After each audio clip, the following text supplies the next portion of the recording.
Hello guys, it's Ruth. I'm here with your History Mystery Monday, and I have an update for you. This is so exciting. So a few weeks ago, I was talking about a piece of large wood that we found back there in the garage before we tore it down. This was the wood. Hi, Ken. You're not watching. And on one of those pieces of wood, we found this label. And you can see here, there's a name. This is F.Z. Sikra, 1242 Euclid. And so that sent us on a little bit of a hunt on what 1242 Euclid was and who Frank Sikra was. Maggie had found that he was, he had a fur store. And so Ken had thought that this was like a shipping container, and he was right. So yes, Frank Sikra owned a fur store at 1242 Euclid. And what I ended up doing was emailing the Cuyahoga County Archivist, Judith, and I made an inquiry about it because that address no longer existed. And so I wanted to know where it was and what it used to be. And I know in Chagrin, our addresses changed in the 30s. And so I didn't know if that was the case. And it actually was the case. The Cleveland Street addresses changed in 1906.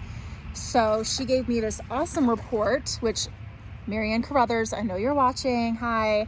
When she's volunteering tomorrow, I'm sure she'll want to look through this. So this report, she gave me a report for before 1906, what 1242 Euclid was, and it was actually at the corner of Euclid and Wilson, which is now East 55th, and it was an art store.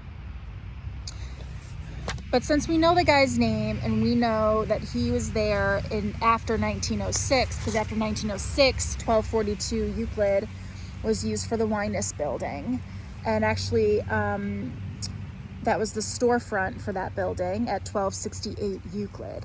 And Sikra Furs opened a new showroom there in 1942 as an expansion of their operations at 1260 Euclid. A lot of addresses I'm throwing at you. I apologize. A lot of numbers. What was cool about this report is it also listed all of the other stores that were in that building as well, including Huff Bakeries, SAS Airlines, Pierre's Beauty Salon, Danforth and Lowell, Sikra Furs, and then the second floor, I can't tell what it says, but they also attached some newspaper stories about the building and when it was moved across the street and the business, and when the buildings were slated to be razed for what is now the Crown Plaza Hotel. The Wyness building property was part of the estate of Elizabeth Severance Allen Prentice, who died in 1944, and then the Playhouse Square development bought it in 1987. So that is a little bit about the building and where this wood came from. So then my next question was, well, why was it here? Is there a Chagrin connection?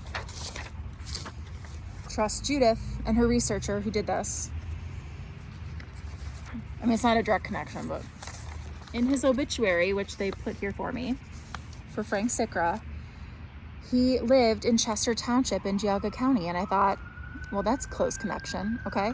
So I still don't know how it ended up in the garage and why they used it, but maybe the person who lived here ordered furs from him, and that's why they had it and they put it up in the garage. But that's it for this mystery, unless something comes to me in the future. I will share it with you. Our first responders are doing their job. Thanks, guys and girls. And that's all I have for you today. So enjoy the weather, and I hope to see you guys next week.